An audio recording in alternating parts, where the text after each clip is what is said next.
Welcome to the Life Skills Practice Podcast, your ultimate destination for holistic growth, self-improvement, and personal transformation.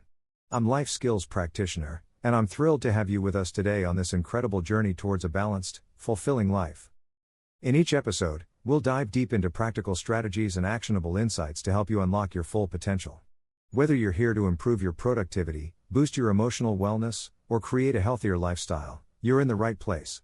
Here at Life Skills Practice, we believe that growth isn't just about learning new skills, but practicing them consistently. That's why we're here, to provide you with tools you can implement right away to build a better, more empowered version of yourself. So, get ready to grow, transform, and thrive, one skill at a time. Let's dive in. This is the Life Skills Practice Podcast. Dive into an exciting topic, mastering memory techniques.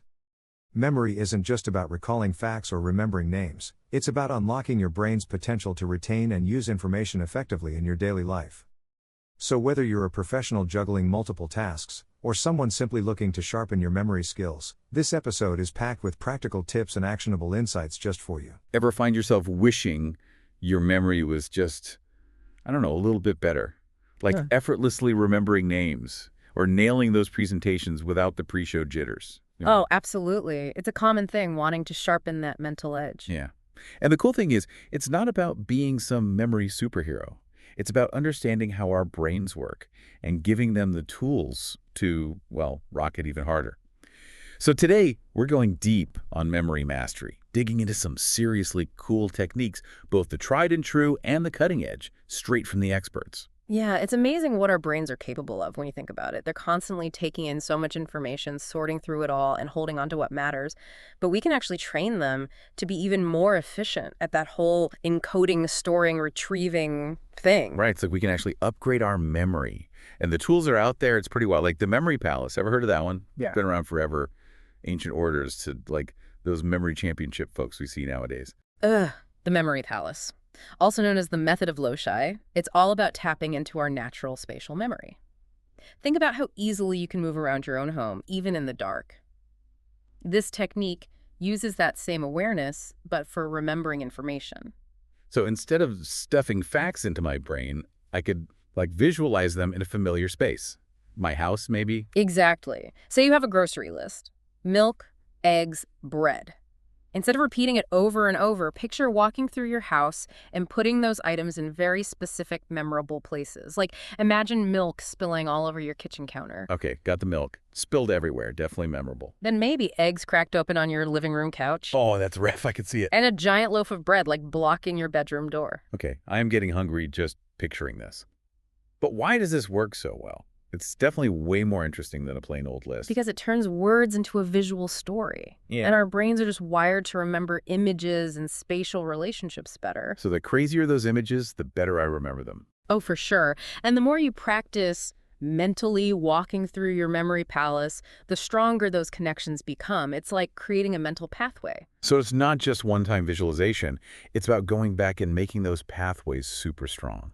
Makes sense. Now, how about mnemonics? They're those memory shortcuts using acronyms, rhymes, even songs to remember stuff. Oh yeah, like ROYGBIV for the colors of the rainbow. Use that one back in school. That's it. Or every good boy deserves fudge for musical notes on the lines of the treble clef.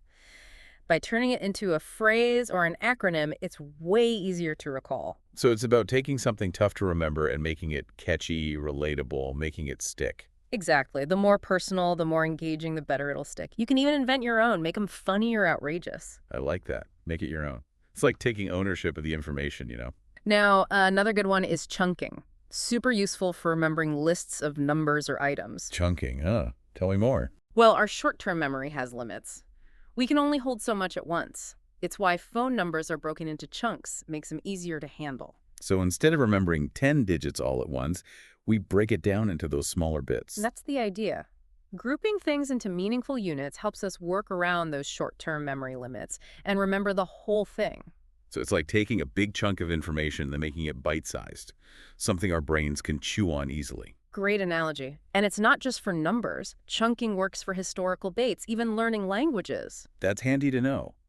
So far, we've been talking about organizing and storing information, but what about actually pulling it out when we need it quickly? That's where active recall steps in. It's all about actively retrieving information instead of just passively reading or reviewing it. So dish the highlighter and close the book. Exactly. That act of forcing yourself to recall something, it actually strengthens the neural pathways connected to that memory. It's like a mental workout for your brain. A mental workout, love it. Uh, But how do you actually practice active recall? Flashcards are a classic, always effective. Or create your own practice questions, or try explaining the material to someone else.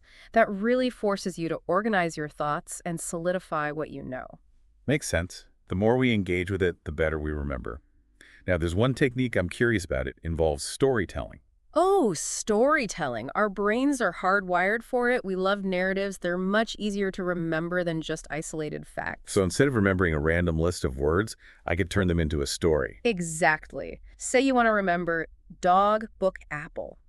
Imagine a dog wearing glasses, sitting under an apple tree, engrossed in a book. Okay, I can see it. Definitely more memorable than just the words themselves. It's like turning information into a mini-movie in your head. And those are way easier to recall than a boring list. This is so cool. It's like we're using our brain's natural tendencies to our advantage. Exactly. And these are just a few of the many memory techniques out there. The key is to experiment and find what works for you. Totally. We all learn and remember things differently. But before we move on, there's this question that keeps bugging me. How much does focus matter when it comes to memory? I mean, even with all these techniques, if we're distracted, can we really remember anything? You've hit a crucial point there. Attention is like the gateway to memory. Without focus, our brains just can't encode and store information properly. It's like trying to take a photo with a blurry lens. You might capture something, but it won't be clear or lasting. Great analogy. So how do we sharpen that focus and take those crystal clear mental pictures? Well, these days, distractions are everywhere. Notifications, emails, social media, it's constant. Learning to minimize those is a big one. I'll admit, I'm guilty of trying to multitask. Oh. But it's probably not doing me any favors. You and everyone else. Multitasking is the enemy of focus. Our brains are wired to focus on one thing at a time. When we try to juggle multiple tasks, we just don't do any of them well. It's like texting and driving, right? Dangerous and pointless. So single tasking is the way to go.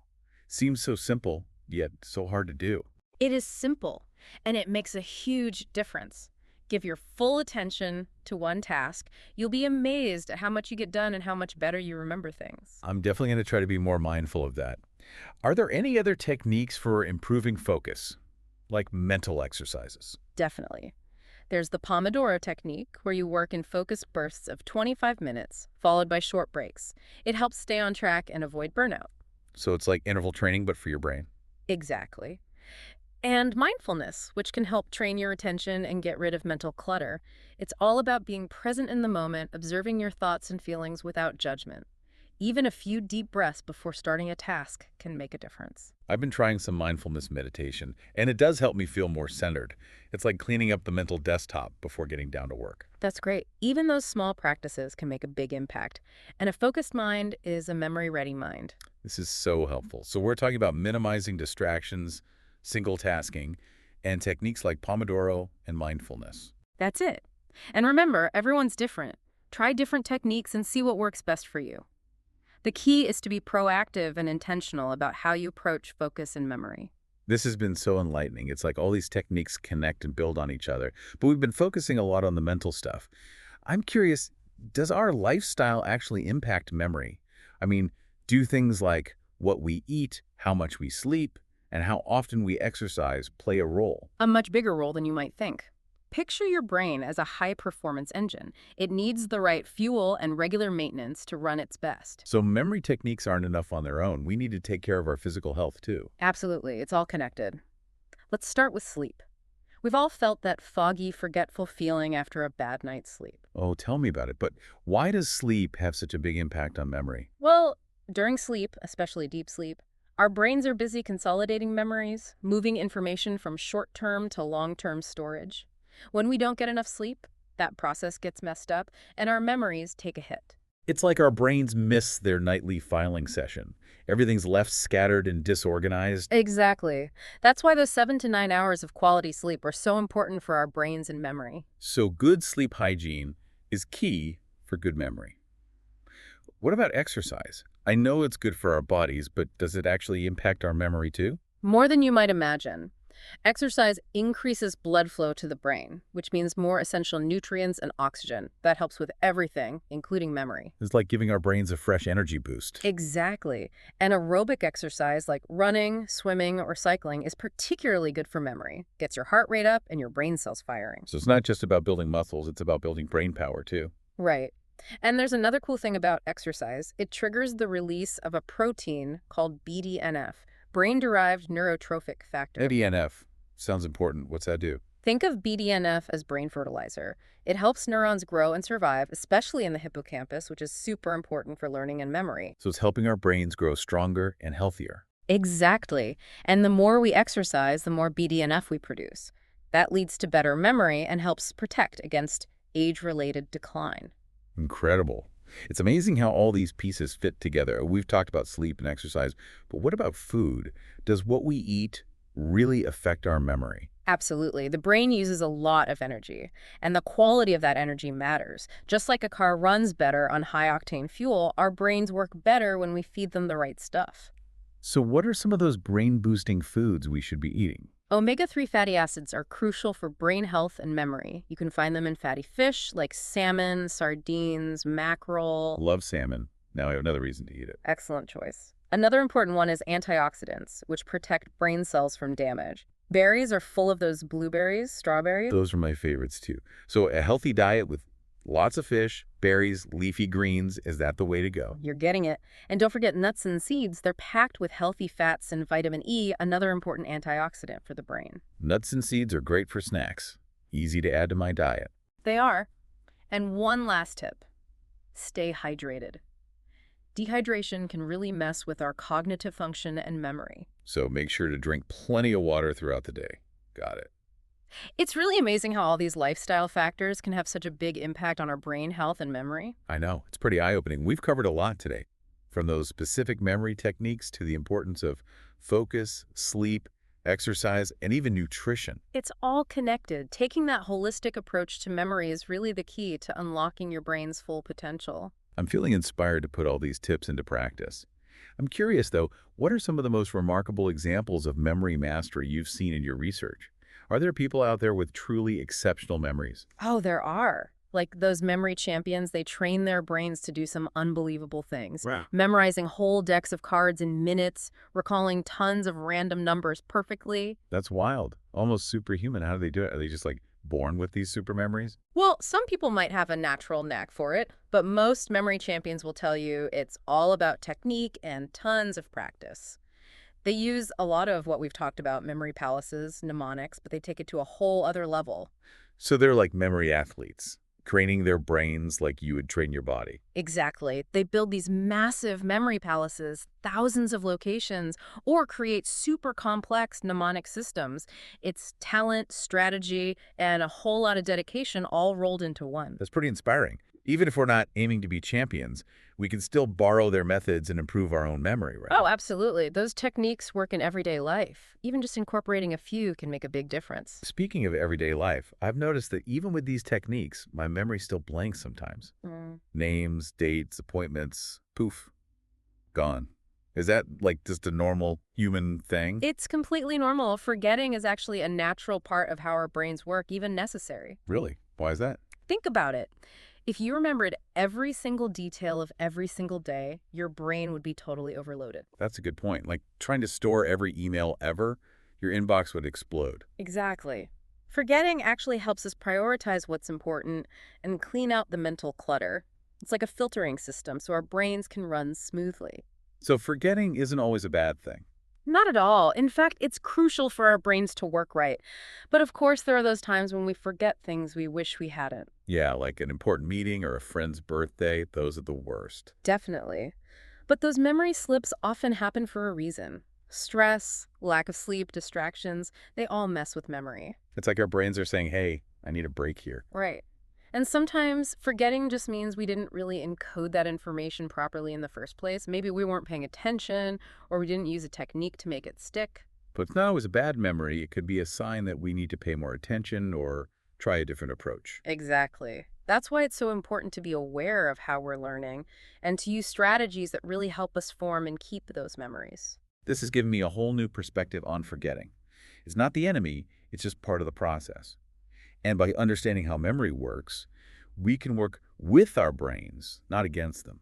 I love that. It's about seeing those moments of forgetfulness as chances to learn and adjust how we do things. This whole deep dive has been so fascinating. It's amazing how much we're learning about this incredible part of ourselves. But before we wrap things up, I'm super curious about something. What are the latest and greatest developments in memory research? What's on the horizon for improving and maybe even enhancing our memory? Great question. Memory research is constantly moving forward, new discoveries popping up all the time. One area that's really exciting is the development of memory prosthetics. Wait, memory prosthetics, that sounds like something straight out of a sci-fi movie. What are those? They might sound futuristic, but researchers are making real progress. Basically, memory prosthetics are devices, often implanted in the brain, that aim to boost or restore memory function, especially for people struggling with memory problems. So they're like what? Little technological helpers for our brains. You got it. Some researchers are focusing on devices that stimulate specific brain areas linked to memory, like the hippocampus. They're using targeted electrical impulses to try and strengthen those neural connections, the ones that form and retrieve memories. So it's not just about storing memories externally, like on a computer or something. It's about helping the brain itself work better. That's right. Working with the brain's natural mechanisms and lending a hand where it's needed. Then there are researchers working on artificial neural networks that mimic the brain's memory processes. These networks can learn and adapt, potentially offering a way to bypass those damaged areas of the brain and bring back lost memory function. Wow, that's incredible. It sounds like these prosthetics could be life-changing for people dealing with conditions like Alzheimer's or traumatic brain injuries. Absolutely. It's a huge area of promise for treating all sorts of memory disorders. And even beyond the medical applications, some think memory prosthetics could one day help healthy people, boosting learning and performance. That's both exciting and a little mind-boggling. What other cool advancements are we looking at in memory research? Well, the role of genetics in memory is a hot topic right now. Scientists are pinpointing specific genes that influence how well we remember things and how likely we are to experience memory decline. So our genes play a role in how good our memory is. I always thought it was more about lifestyle and habits. Lifestyle and strategies are definitely important, but our genes do have a say in our memory abilities. This research is helping us understand why some people seem to have naturally stronger memories than others. It also opens up the possibility of really personalized memory interventions, tailored to our unique genetic makeup. That's fascinating. It's like we're moving towards a much deeper understanding of how our brains work and how to fine-tune them. What about artificial intelligence? How's that being used in memory research? I've heard a lot about its potential in other fields. AI is becoming a major player in memory research. Researchers are using AI algorithms to analyze tons of data on brain activity, find patterns, and develop personalized memory interventions. So AI is helping us unlock the brain's secrets in a way. You could say that it's crunching through complex data in ways we couldn't before. That means faster discoveries and more targeted approaches to memory enhancement. This is seriously mind-blowing. The future of memory sounds wide open. It absolutely is. With all these advances in technology, genetics, AI, we're on the verge of a whole new era in memory research. It's incredibly exciting to think about what's next. I can't wait to see what comes next. This deep dive has been a real eye-opener. It's amazing to think about how much we're learning about this crucial part of ourselves. It really is. And the more we learn, the more we realize how much more there is to discover. I'm feeling super motivated to keep learning, keep pushing my brain, and just keep exploring this amazing world of memory. Our conversation has given me so many practical tools and a completely new outlook on what's possible. It really is. It feels like we've gotten this sneak peek into the future of memory, and it's pretty mind-blowing. But, we don't have to wait for fancy tech to start improving our memory right now. We've talked about so many practical things anyone can use starting today. So true. It's easy to get caught up in what's new and shiny, but we already have so much knowledge and so many tools at our fingertips, right? Exactly. We've got those ancient techniques like the memory palace and mnemonics, plus modern approaches like spaced repetition, mindfulness. There's something out there for everyone. It's all about finding what clicks for you and making it a habit. And of course, those lifestyle factors are huge: enough sleep, regular exercise, and brain-healthy food. Those are the building blocks for a healthy mind. It all circles back to that holistic approach, right? Memory isn't just about memorizing facts. It's about taking care of our brains, setting them up for success. Well said. And if you find yourself forgetting things, don't sweat it. It happens to all of us. It's about being proactive, seeing those moments as opportunities to learn and grow. That's such a great takeaway. We're not stuck with the memory we have. We can actively improve it. And the journey itself, that process of learning and exploring, it's rewarding in itself, isn't it? It really is. Our memories are what link us to our past, shape who we are now, and guide us into the future. They're the threads that weave together our whole life story. What a beautiful way to put it. So keep those threads strong, keep those memories vibrant, and keep exploring this amazing world of memory. And remember, the journey matters just as much as the destination. Enjoy the process, be kind to yourself, and celebrate those wins along the way. This deep dive has been incredible. Thank you so much for sharing your expertise with us. This has been such an insightful conversation. My pleasure. I always love diving into the mysteries of the human mind. And to everyone listening, remember, your memory is a powerful tool. Embrace it, nurture it, and never stop exploring its potential. Until next time, keep those minds sharp and those memories flowing. This has been The Deep Dive, your guide to the depths of knowledge. See you next time.